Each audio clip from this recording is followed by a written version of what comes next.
केंद्र ने एक देश एक चुनाव को लेकर कमेटी गठित कर दी है। इस वक्त की ब्रेकिंग न्यूज है ये इस वक्त की सबसे बड़ी खबर। एक देश एक चुनाव को लेकर सरकार का बड़ा फैसला, जहां केंद्र ने एक देश एक चुनाव पर कमेटी तैयार कर दी है। जहां इस वक्त की ये सबसे बड़ी खबर है, जहां पूर्व राष्ट्रपति रामनाथ कोविंद होंगे कमेटी के प्रेसिडेंट। ये जानकारी मिल रही है आप सभी दर्शकों को, आज तक सबसे पहले ये अपडेट कर रहा है। जहां एक देश एक चुनाव को लेकर केंद्र ने कमेटी गठित कर दी है और थोड़ी देर में नोटिफिकेशन भी इसको लेकर जारी कर दिया जाएगा। जहां केंद्र ने एक देश एक चुनाव पर कमेटी गठित कर दी है और पूर्व राष्ट्रपति रामनाथ कोविंद इसकी अध्यक्षता करेंगे।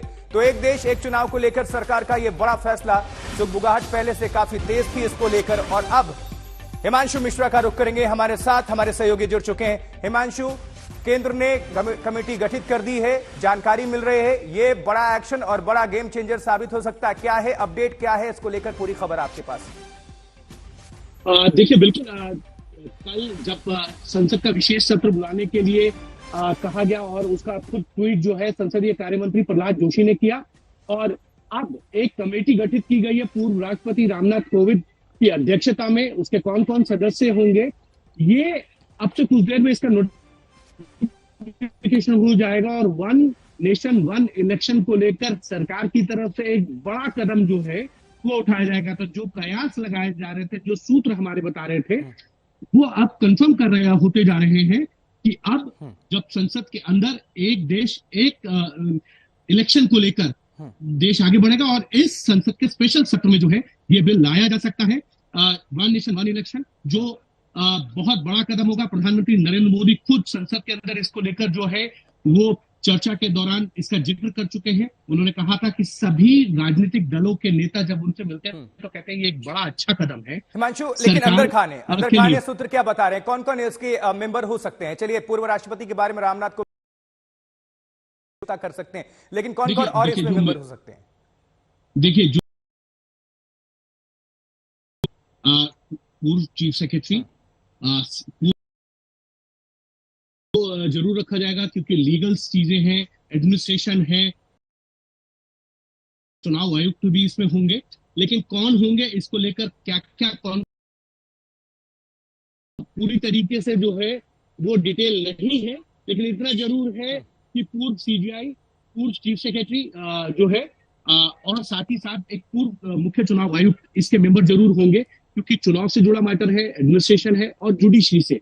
तो ये तमाम लोगों को लेकर जरूर राष्ट्रपति, क्योंकि पूर्व राष्ट्रपति इसमें शामिल हैं, और कौन कौन से सदस्य होंगे, कितने होंगे, इसकी संख्या जो अब तक कुछ देर में साफ हो जाएगी। लेकिन जरूर है कि चुनाव आयोग ने भी जो है वन नेशन और वन इलेक्शन पे जो है वो एक ऑल पार्टी मीटिंग बुलाई थी, और उस ऑल पार्टी मीटिंग में चुनाव आयोग ने कहा था आप अपनी अपनी राय दीजिए। तब बहुत से विपक्षी दलों ने ये कहा था कि हम जो है वो इसके लिए तैयार नहीं है, इससे कॉन्स्टिट्यूशन क्राइसिस खड़ा हो जाएगा। तो उसी कॉन्स्टिट्यूशन क्राइसिस को ना खड़ा हो उसको लेकर इलेक्शन कमीशन ने अपनी एक रिपोर्ट दी थी, और खुद लॉ कमीशन इस पर पूरा काम कर रहा है। और अब एक कमेटी गठन करना, यानी कि सरकार अब वन नेशन वन इलेक्शन पर आगे बढ़ रही है।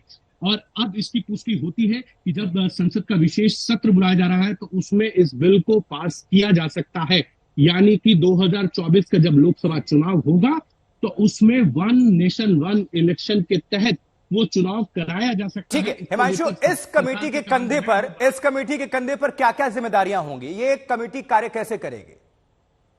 देखिए, इस कमेटी के कंधों पे जो जिम्मेदारी होंगी वो सभी स्टेक होल्डर से बात करना, यानी कि सभी राजनीतिक दलों से बात करना, और ओपन फोरम पर आम आदमी के लिए सजेशंस खोलना और आम आदमी के सुझाव उसमें लेना। जिस तरीके से यूसीसी के अंदर, उत्तराखंड के अंदर जो कमेटी बनाई गई उसने सुझाव लिए, नेशनल लॉ कमीशन ने सुझाव लिए, तो एक तरीके से एक ओपन फोरम भी होगा और सभी स्टेक होल्डर से बात भी की जाएगी।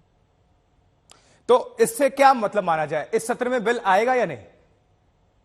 देखिए, जहां तक बिल लाने और आने का सवाल है, लेकिन इतना जरूर है सरकार आगे बढ़ गई, और सरकार के आगे बढ़ते कदमों से ये साफ हो गया है कि संसद का जो विशेष सत्र बुलाया गया है उसमें महत्वपूर्ण बिल ही पास होंगे। वो एक, और आज तक के लिए मैं आपको बता दूं कि जो भी बिल है वो आज तक जो स्पेशल सेशंस बुलाए गए हैं जो मुझे जिनका ध्यान है, एक कोटा के लिए बुलाया गया था, ज्वाइंट सेशन बुलाया गया था, स्पेशल सेशन था वो संसद का।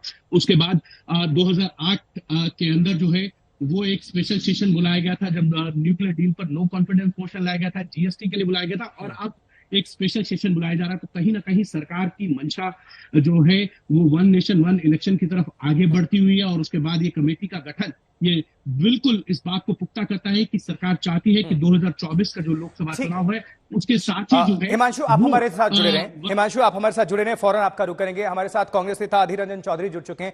अधीर जी, जानकारी मिल रहा है कि सरकार जो है कमेटी उसने गठित कर दी है। अब इसको लेकर क्या है कांग्रेस पार्टी का स्टैंड, आपका क्या है पक्ष? सरकार की प्रेरोगेटिव तो है कोई कमेटी गठन करने के लिए, इसमें कोई हर्ज नहीं है। लेकिन बात यह है कि इस हालत में अभी क्या जरूरी है, ये हमें सोचना पड़ेगा। लेकिन वन नेशन वन इलेक्शन इस हालत में क्या जरूरी है और इसके पीछे राज क्या है? अचानक इस तरीके की लेजिस्लेशन लाने की मंशा क्यों सरकार की हुई, ये पहले हमें देखना पड़ेगा। कोई भी मुद्दे पे चर्चा में कांग्रेस कभी नहीं डरते थे, कभी नहीं डर रहा हूँ और डरेंगे।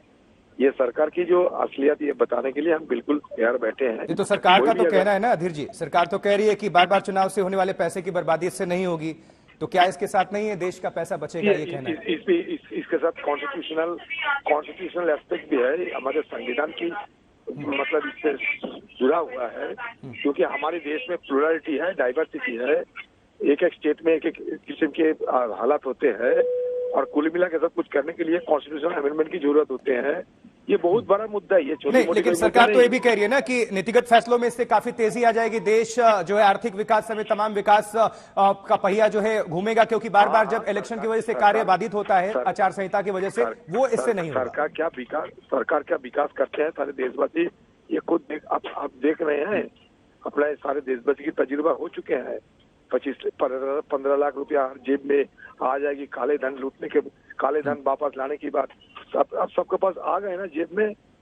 इस तरीके की बातें करने का ये समय नहीं है, क्योंकि अभी सारे देश में मतलब महंगे के चलते लोगों में त्राही मच चुके हैं।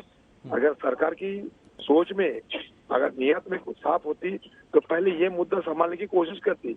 नहीं तो जब इंडिया गठबंधन बन रही है तो सरकार की निगाह भटकाने के लिए तरह तरह की मतलब मुद्दे उनको लाना जरूरी होते हैं, इसलिए ये मुद्दे लाए तो अधीर जी, कांग्रेस पार्टी क्या इसके खिलाफ है, सरकार के इस कदम के खिलाफ है, और साथ ही इंडिया गठबंधन भी इसका विरोध कर रही है, खुलकर करेगी? अचानक इस समय ये हालत ऐसा नहीं हुई कि यही हमारी सबसे प्राथमिकता थी। अब मेरा सवाल ये है कि क्या इस समय इसका प्राथमिकता थी? इसका जरूरी है कि इसी समय स्पेशल सेशन बुलाने पड़े इस मुद्दे को चर्चा में लाने के लिए? वो तो इसलिए ना कि 2024 का चुनाव बेहद करीब है ना, तो चुनाव तो अभी होगा, तो तैयारी तो अभी से ही करनी होगी ना अधीर जी। हेलो, हाँ, चुनाव तो बेहद करीब है ना सर पे, बहुत ज्यादा वक्त बचा नहीं है, तो उसके पहले तो तैयारी करनी होगी ना। सरकार की मंशा ऐसा है, नियत साफ नहीं है, इसीलिए कर रहे हैं। अगर ये सरकार इसमें गंभीर होते तो पहले क्यों, और ये मतलब औपचारिक स्तर पर क्यों नहीं करते थे आज तक? ये अचानक स्पेशल सेशन क्यों बुलाने पड़ते सरकार को? तो क्या ये विपक्ष को खत्म करने की साजिश आपको लग रही है अधीर जी? अधीर जी, बस एक दो सवाल है, अगर आप सुन रहे हैं तो बस उसका जवाब दे दीजिए। सभी देशवासी सुन रहे हैं आपको लगता है कि ये सरकार का उचित कदम नहीं है, विपक्ष के खिलाफ है? अधीर रंजन जी, आप तक आवाज पहुंच पा रही है? चलिए, अधीर रंजन जी हमसे बातचीत करने के लिए, जुड़ने के लिए बहुत बहुत शुक्रिया, और अपनी पार्टी का पक्ष रखने के लिए। तो ये इस वक्त बड़ी खबर, लेकिन क्या ये संभव है? और विपक्ष तो अभी से विरोध कर रहा है और इंडिया गठबंधन भी इसका विरोध कर रहा है, लेकिन सरकार ने, अभी जानकारी जो मिल रही है, एक देश एक चुनाव, वन नेशन वन इलेक्शन। देखिए सरकार क्या कह रही है, बार बार चुनाव से काम बाधित होता है, आचार संहिता लगता है, काम रुकता है, लेकिन विपक्ष क्या कह रहा है? सरकार का यह दबाव है, विपक्ष कह रहा है संघीय ढांचे के खिलाफ है यह फैसला, पैसे की बर्बादी बंद होगी, ये पक्ष है सरकार का। ये जो कहा गया है, सरकार कहती है नीतिगत फैसले में इससे काफी तेजी आ जाएगी, विकास कार्य जल्दी संभव हो पाएंगे। विपक्ष कह रहा है हर विधानसभा का अलग अलग रूल है और सरकार का ये बौखलाहट भरा कदम है, लेकिन बार बार चुनाव से काम बाधित होता है, वो नहीं होगा, ये सरकार का स्टैंड है। हिमांशु मिश्रा हमारे साथ, हमारे सहयोगी जुड़े हुए हैं। हिमांशु, चलिए दोबारा हम रुक करेंगे, हिमांशु का रुक करेंगे, लेकिन ये बड़ी खबर है इस वक्त। आप सभी दर्शकों को आज तक ये खबर ब्रेक कर रहा है और सबसे पहले ये साझा कर रहे हैं अधीर रंजन चौधरी, खुद हमारे साथ कांग्रेस नेता, वरिष्ठ नेता जुड़े हुए थे, उन्होंने अपनी बात रख दी। लेकिन क्या यह संभव है एक देश एक चुनाव? देखिए जरा, हां, सभी विधानसभाओं को अगर इसके लिए भंग करना होगा, लेकिन नहीं भी देख लीजिए उसमें ऑप्शन क्या है। आइए जल्दी से ग्राफिक्स के माध्यम से भी आपको हम समझाएंगे, क्योंकि ये देश के लिए ये बहुत बड़ा फैसला है और इसको लेकर अभी से ही, क्योंकि 2024 का चुनाव उसमें बहुत ज्यादा वक्त नहीं है।